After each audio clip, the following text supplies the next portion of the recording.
अच्छा भैया, हम बिरहा गायक संतोष अहिर वाह अपने पूरे पार्टियन के साथ वाह एक बिरहा की प्रस्तुति बा। रिकॉर्डिंग स्टूडियो बाबा कीनाराम चहनिया चंदौली, हमारे छोटे भाई अजय यादव जी के देखरेख में वाह ई बिरहा का प्रस्तुति हमारे जा रहल बा। बिरहा के अंदर भूमिका बा कैसे मास्टर?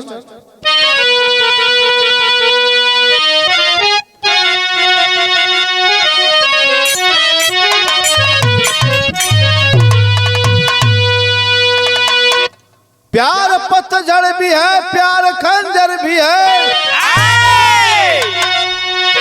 प्यार रसदार है, प्यार अंगार है, प्यार पीयूष भी है, प्यार हलाल भी है, प्यार मजेदार है, प्यार पतवार है, प्यार अपवर्ग भी, प्यार स्वर्ग भी है, प्यार के रंग अगणित जमाने में देखा, प्यार में एक प्रेमी जो बलिदान है, अरे हकीकत है घटना, हकीकत है लेखा।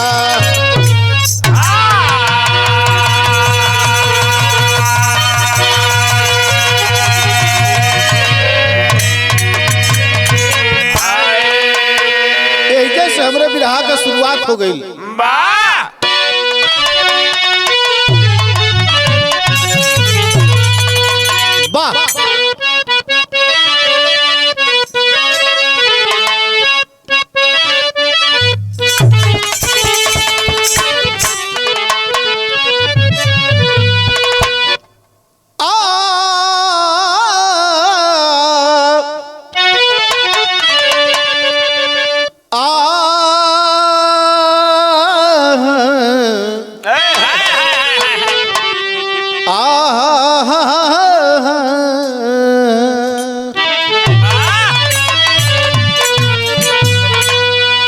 अरे तुम्हें दिल लगी भूल,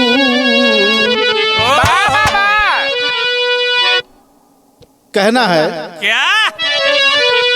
तुम्हें दिल लगी भूल, अरे जानी पड़ेगी,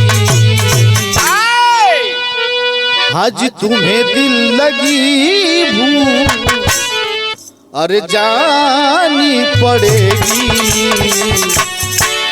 मोहब्बत की राहों में करके देखो, मोहब्बत की राहों में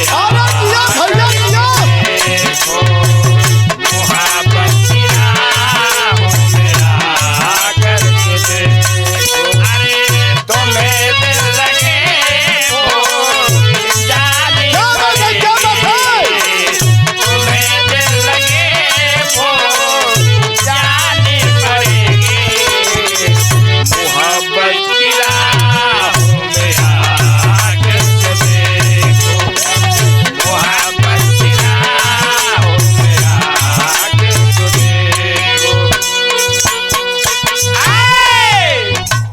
गजल, लेकिन बिरहा के अंदर भाव बा। कैसे भाव बा? कितनी बढ़िया हमरे कवि जी लिखले बाड़न।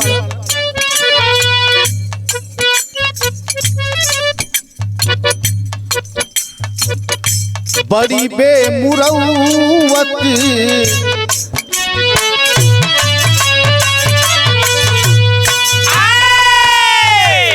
बड़ी बेमुरौवत जमाने की साजिश, बड़ी बेमुरौवत जमाने की साजिश, मोहब्बत की राहों में आंसू मिले हैं, मोहब्बत की राहों में आंसू मिले हैं, मोहब्बत की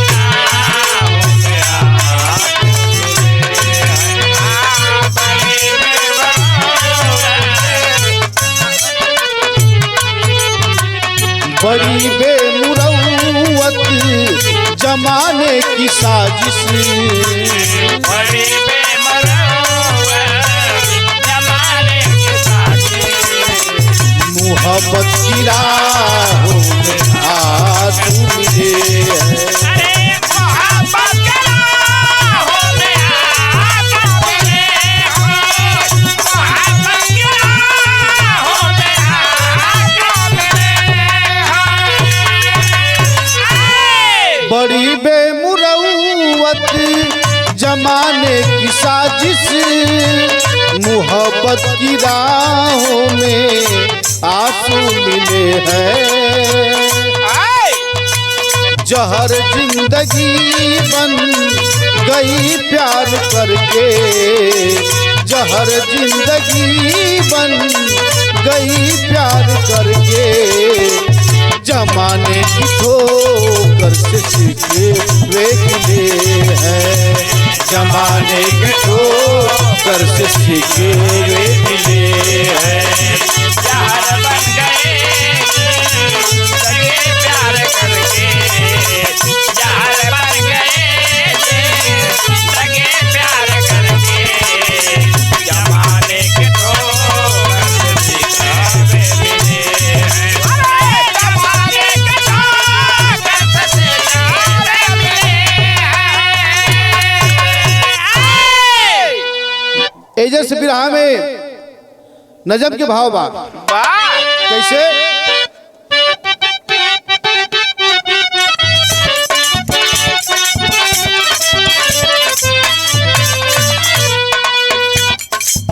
प्यार सच्चा है तो भगवान वहीं बसता है। प्यार सच्चा है तो भगवान वहीं बसता है। बहुत महंगा हुआ है प्यार खून सस्ता है।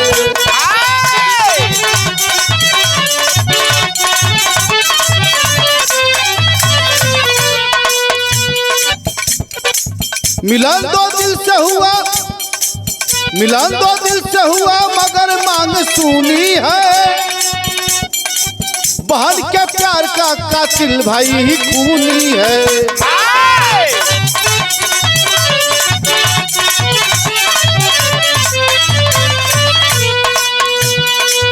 घटना कहाँ का है?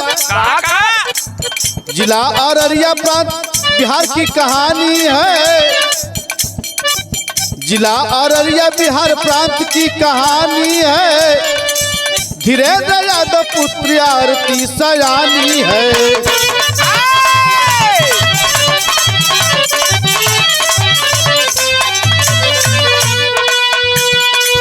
रही बिया में पड़ती सूरत में मिसाल रही।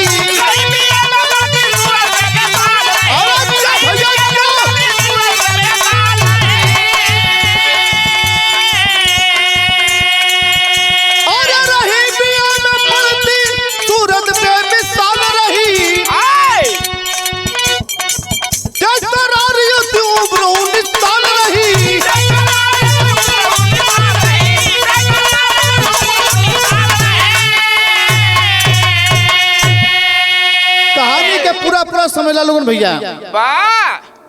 बिहार प्रांत में अररिया जिला वही के कहानी बा। एक प्रेमी और प्रेमिका के बीच का जौने प्रेमी के नाम छोटू यादव और प्रेमिका के नाम आरती यादव बतावल गई। दोनों का प्यार इतना आगे बढ़ल धीरे धीरे कि लोग देखा कहे बा भाई बा, लेकिन घर के लोगन के ये बात मंजूर ना भइल। बिरहा में विदेशिया के भाव बा।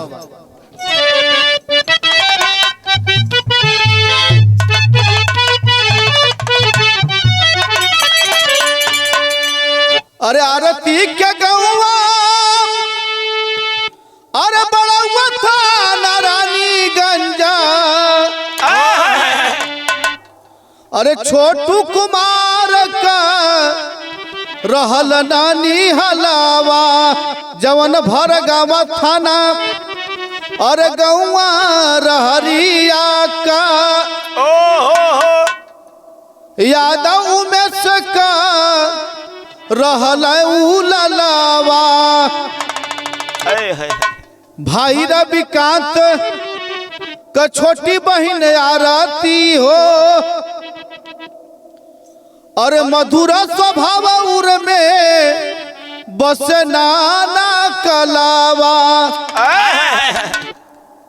एक दिन रांगा नंबर से फोन कई दिहाले बा परिचय भइल छोटू कर हाला चलावा। एक दिना छोटू जोन बा रंग नंबर से फोन कैलस। जब फोन कैलस तो उधर से फोन उठल, बोला से हेलो। हाँ बोलो। आप कौन बोल रही हैं? वाह। उधर से आवाज आई, आरती बोलस। दोनों में धीरे धीरे बात हो लगल, प्यार का पहिया गाड़ी आगे बढ़े लगल। एक दिना के बाद बा अपने मामा के घर आता है छोटू। छोटू का मामा का घर कहाँ रहल? कहाँ? वही आरती के गांव। जौने गांव का आरती यादव रहल वही गांव में ओकर छोटू के ननिहाल रहल। उससे मिले के बहाना कह के अपने ननिहाल में पहुंचल बा। आरती के देख के एक बात छोटू बोलस, का कहलस बिरहा में कहीं तर्ज लगी। अरे बड़े मन करता रानी करे के भेंट आई है काले सवेरे तुहार करब हम भेंट। अरे जवन भइल रहे गलती न फेर होई हो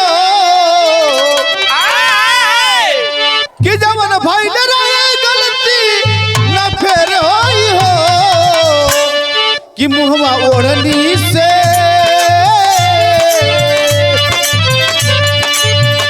मुहवा ओढ़नी से बांध के नया ये जानना तो जिन्हें में फेर होई हो।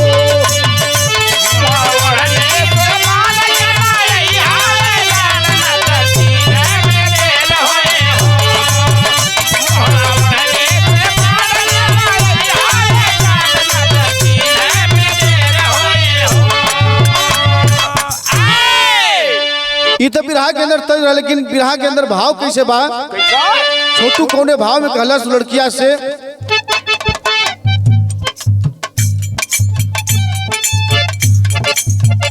जब से फोनवा पर सुनली कोयलिया सी बोल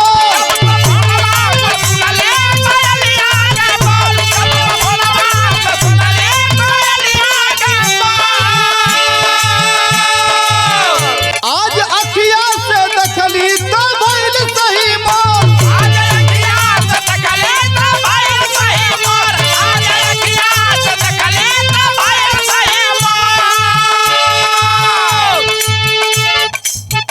कवन करी हम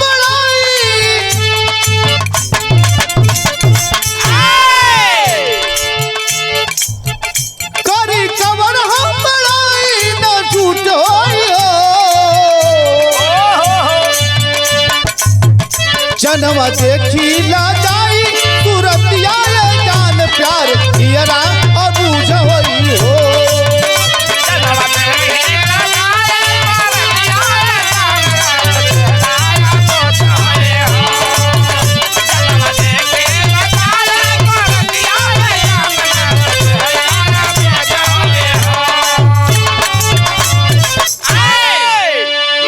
आरती कहली न कहा सबतिया हमके बुझाला मराइल तोहर मतिया।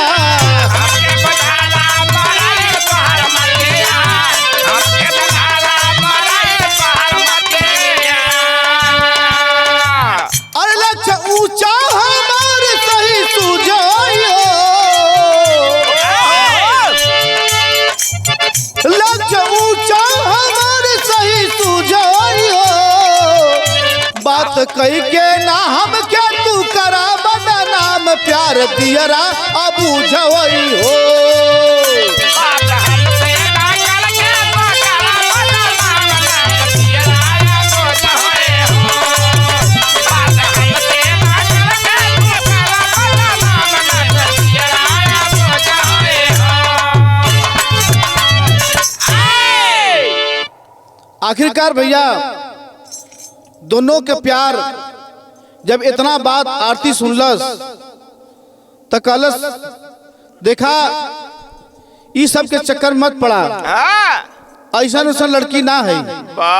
लेकिन छोटू जब इतना बात सुनलस तो कहलस कि हम तो के गलत ना कुछ कहत ही ना गलत तो के बोलत थी, हम बचपन से तो के देखत थी, तब से हमरे मन में हमरे दिल में एक उद्गार है तो के पावे को।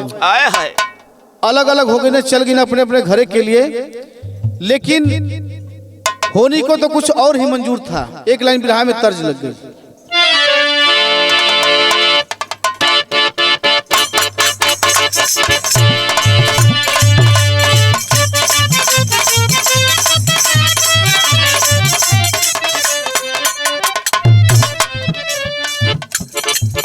अरे देखे बिना एको पल रहलो न जाला, राजा जी सुरतिया तोहार हो।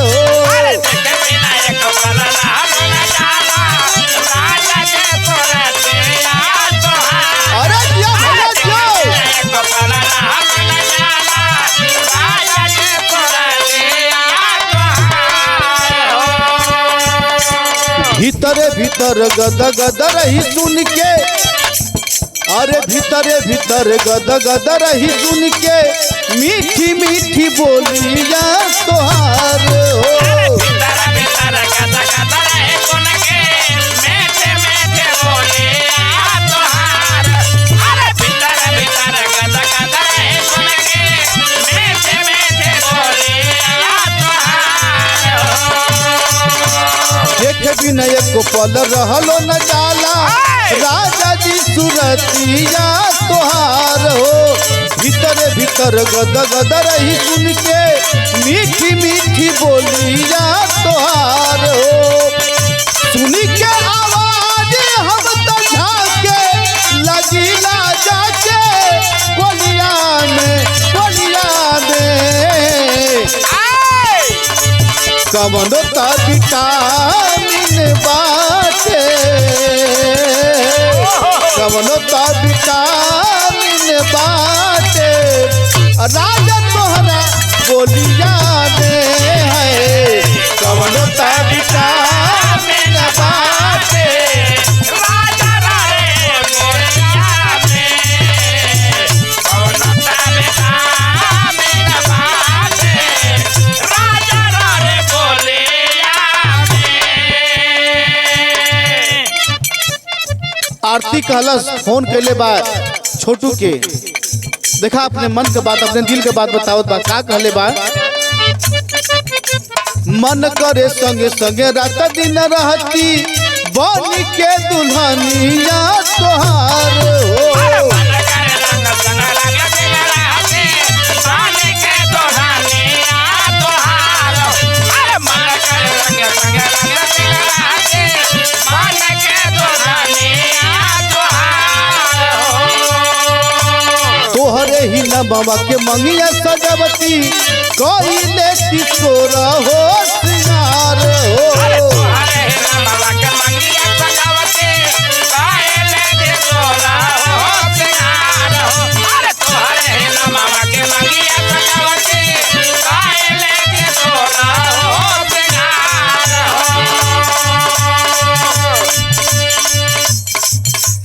मन करे संगे संगे रात दिन राती, बन के दुल्हनिया तोहार हो। तोहरे ही न मामा के मंगिया सजावती, कोई लेती तोरा हो सिंगार हो।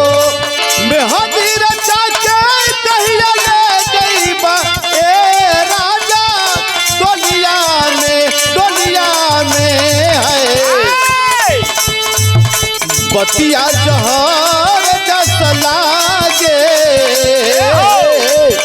बतिया जहर जस लागे, घरवा के बोलिया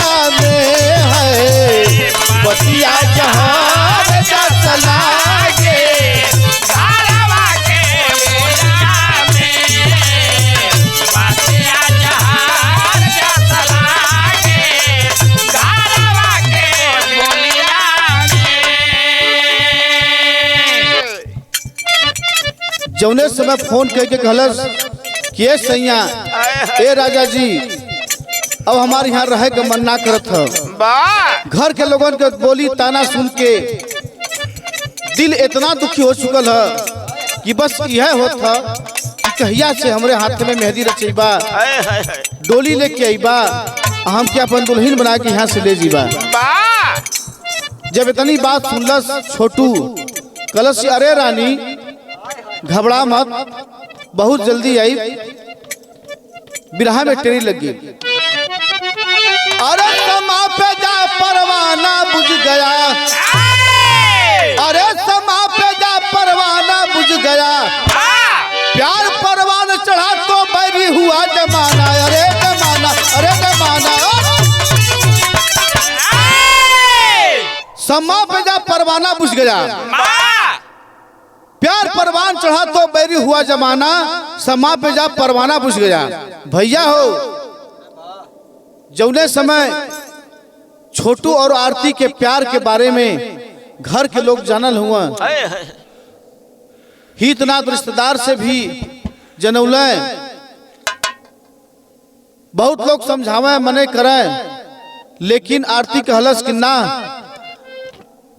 हम छोटू के बिना ना रह पाई अगर हमरे साथ कोनो जोर जबरदस्ती करवा लोग तो हम जहर खाए के मर जाई लेकिन छोटू से अलग हम ना जी सकी अलग ना रह सकी। इतना बात जिसमें परिवार सुनलस तो आग बबूला हो गल। एक दिन के बाद बा यार आरती का भाई रविकांत और जीजा दोनों मिलकर साजिश किए छोटू के फोन कैलन फोन करके बोलने की क्या तुम हमारी बहन से प्यार करते हो। छोटू कलश की हाँ भैया हम प्यार करीला। तो बोले कि अगर तुम प्यार करते हो तो अभी आ जाओ हमारे घर एक छोटी सी पार्टी रखते हैं और उस पार्टी के नाम पर छोटू को घर बुलाते हैं। बुलौले के बाद एक कोठरी में बंद करके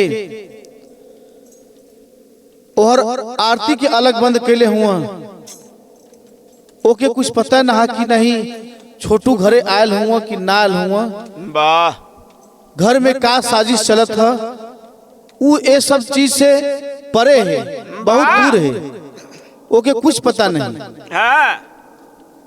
इधर छोटू का भाभी भाई जीजा मिलकर के छोटू के एक रूम में बंद करके मारत हुआ पीटत हुआ। जौने समय छोटू के चिल्लाए का आवाज मिलल आरती के कान में पहुंचल भाग के दौड़ के गई वो कमरा तक देखलस कि दरवाजा बंद है ध्यान से सुनत थे कथी तो हमारे छोटू हुआ ये आवाज तो हमारे छोटू का लगल चिल्लाए वही जाए हाथ गोड़ जोड़त बा गिड़गिड़ात बा लेकिन कोई सुनत नहीं बा। अपने भैया से अपने भाभी से और अपने जीजा से एक बात कहलस का कहलस बिरहा में मास्टर साहब एजे तर्ज लगी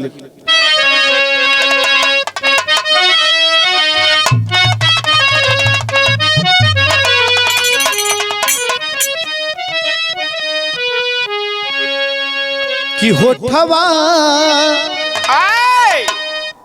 अरे होठवा मध के गगरिया दोनों नैना बा कटरिया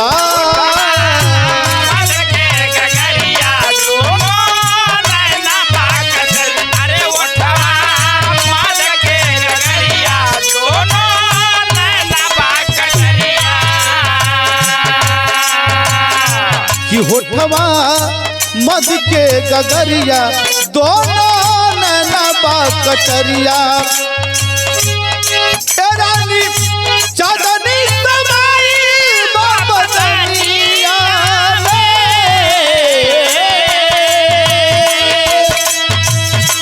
तबाड़ू आठवा अजूबा सारी दुनिया में बाड़ू।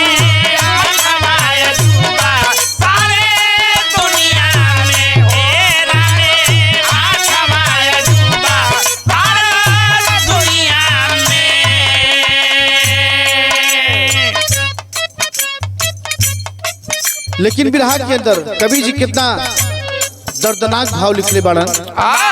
कैसे कि मिलल कवन गुनहिया के सदा सरकार,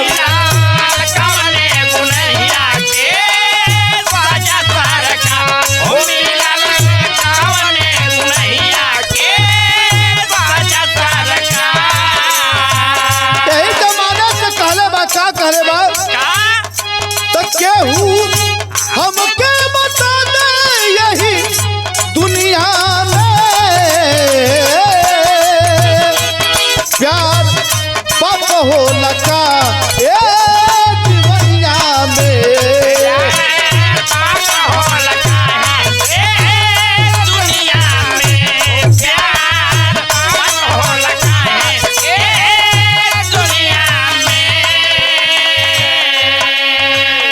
पक्ष का मजोर बूझ थनवा पे गईली,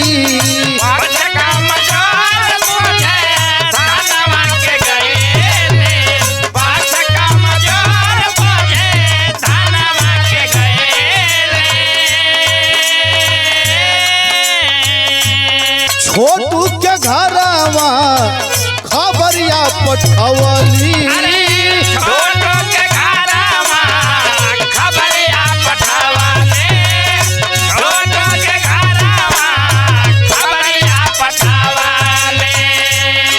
इस जमाने से बोल रही है, कर ये पूछ रही है कि क्या ये प्यार सिर्फ कागज पे ही होता है? वाह तो क्या प्यार हो कागज के कहानिया में केहू हमके बताता यही दुनिया में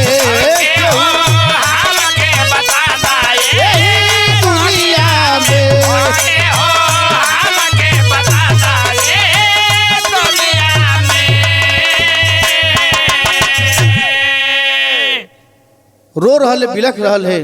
थाने पहुंच के जितनी ओकरे सामने गुजरल रहे सब चीज के बतौले बा। कहलस कि हमरे छोटू के हमरे आँख के सामने हमार भैया, हमार भौजी, हमार जीजा मौत के घाट लोग उतार देले। अरे तना ना गोजी डंडा से मरले के बाद अगर पेट ना भरा लोगन का तो बिजली का करंट दे के हमरे छोटू के लोग जान से मार देना। बिरहा के अंदर एक लाइन तर्ज लगल कैसे,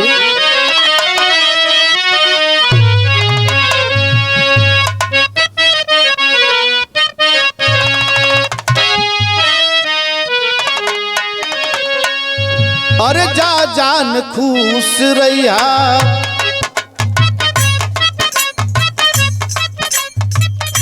जा जान खुश रहिया हमके भुला के, जा जान खुश रहिया हमके भुला के, जा जान खुश रहिया हमके भुला के,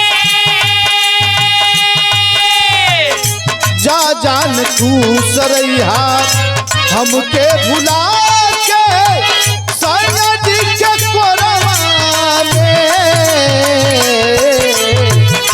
कही के करे जावा, कही के करे जावा तू ले जाए गोरी भर के सिंघोरावा में। हाय राम कही के करे जावा तू ले जाए गोरी भर के सिंघोरावा में। ए राम कही के करे जावा तू ले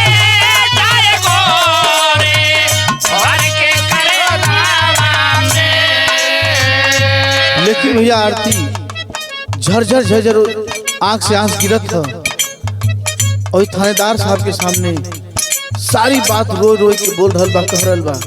कैसे का कहिए साहब,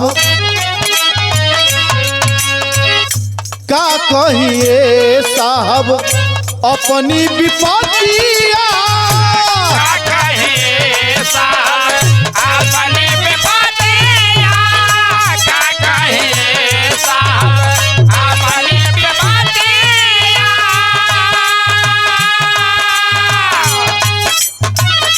का कहिए साहब अपनी विपत्तिया, मतिया मरा गईले अखिया के सोझावा, अखिया के सोझावा मर देले कनावा, पियवा परा गईले ए साहब, अखिया के सोझावा मर गईले, पियवा परा गईले, ए साहब अखिया के सोझावा मर गईले, पियवा परा गईले। जब इतना बतिया सुनले थानेदार साहब अपने आप के रोक ना पौले, झरझर झरझर आंख चल रहल बा। कहने अरे ऐसा ऐसा निर्दयी इंसान वो सब है।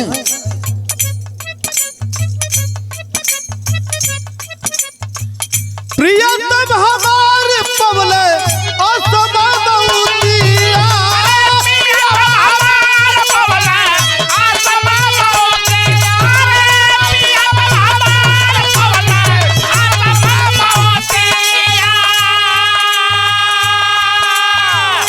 भैया हमारे जीजा बनल कसैया,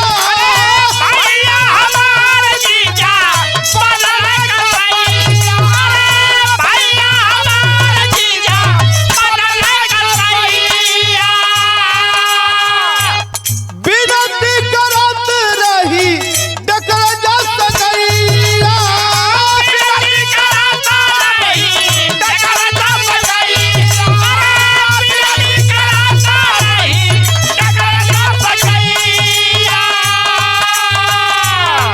प्रियतम हमार पवल असमय मऊतिया,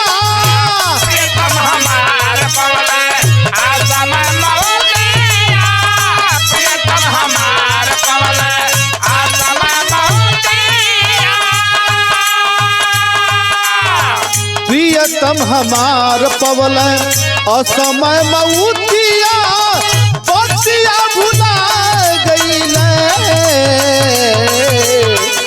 अखिया के सोझावा, अखिया के सोझावा मर देले कनावा, सजना हेरा गईले ए साहब,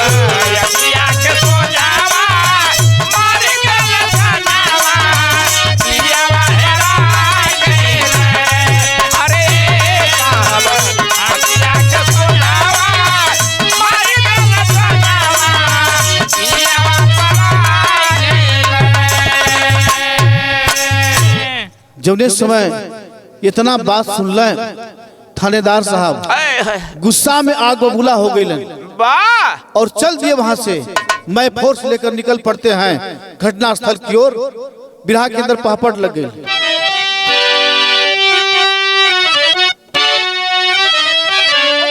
अरे घटना स्थल पर जुटी भीड़, बहु भारी भीड़ हत्यारी बात। अरे पहुंचे पुलिस के बड़े बड़े अधिकारी, बड़ा हत्यारी बात।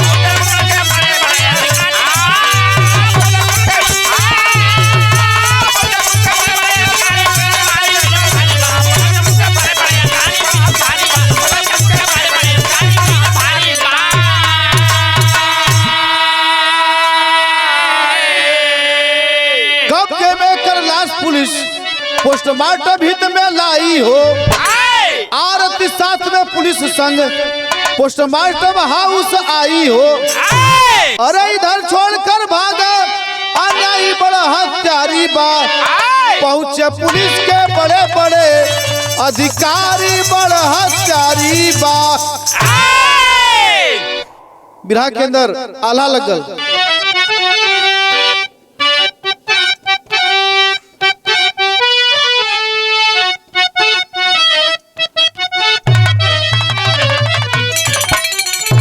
ये भैया आरती अरे इतिहास रच देली आरती युवतिया भैया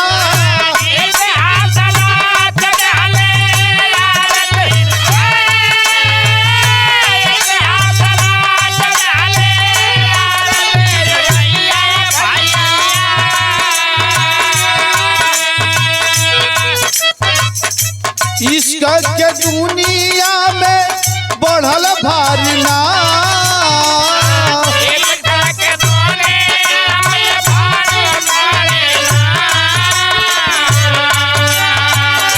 लाला मजनू के संगे नमवा लिखवली भैया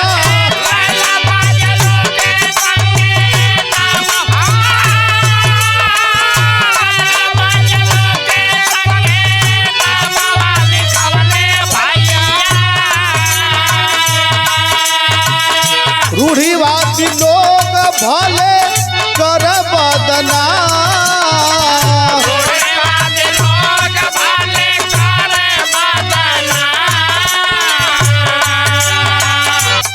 सज के जनाजा चलल असमसनवा भैया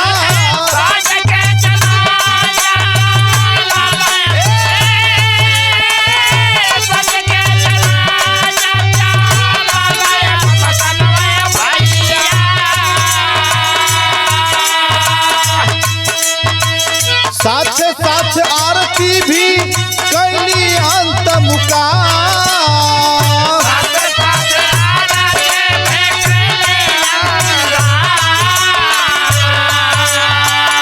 चितवा में आगिया लगावला भतीजवा भैया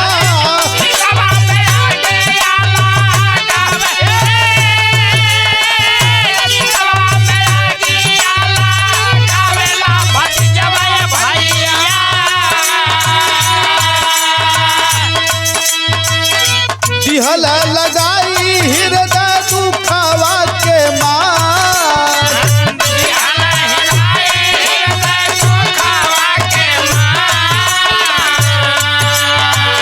चितवा में कूदल चाहे आरती मयनवा भैया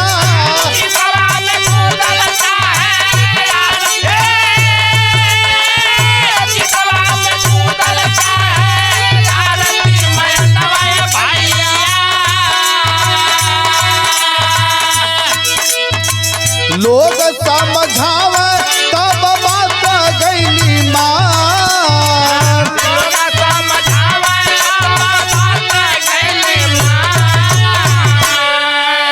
ये भैया अंत में छोटू की लाश का पोस्टमार्टम भइल पुलिस प्रशासन के संरक्षण में जहां पर संगे संगे आरती भी पोस्टमार्टम हाउस तक छोटू की लाश के साथ गई। सारी प्रक्रिया करने के बाद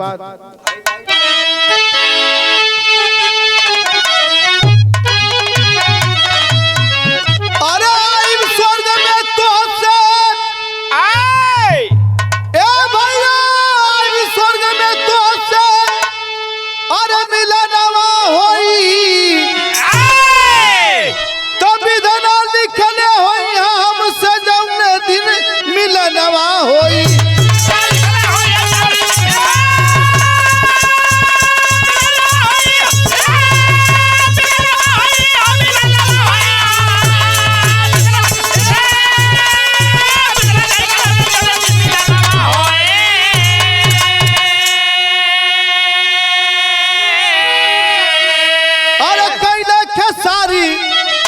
हम दिलाए उनके न्याय हो तेजस्वी यादव कहले सहमना अन्याय हो अरे दोषी फांसी पे है खर्च मन मनवा होई के विधला निकले हुई हमसे जवने दिनवा होई